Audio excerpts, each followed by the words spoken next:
All right, so here's a question from this last Sunday.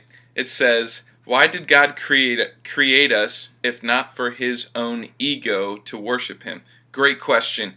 I had a friend who I used to work with at Starbucks back in the day, and that friend of mine asked that same question, and she said, "I can never believe in a God who creates something or people so that they can just worship Him. How big of an ego must God have in order for that to happen?"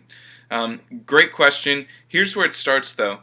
You actually have to start by answering this question before time existed.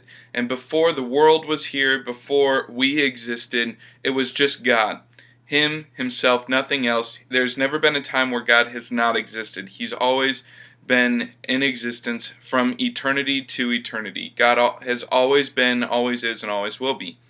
But what God wanted to do, even though He is completely self-sustainable, completely independent, doesn't need to rely on anyone or anything, He decided to express His love by creating you and I, creating mankind, so that we might have a relationship with Him that lasts forever. And so He created the world with perfection, no sin, no pain, no hurt, anything like that.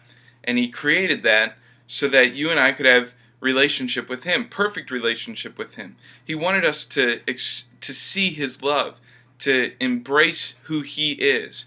And in that, we decided to reject God by eating from the fruit of the forbidden tree in the Garden of Eden, which brought sin into the world and now has distanced us from God so that we cannot have a relationship with Him.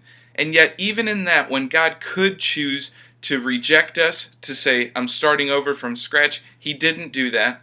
He said, "I'm still going to love you. I'm still going to actually rescue you now from this problem you have called sin.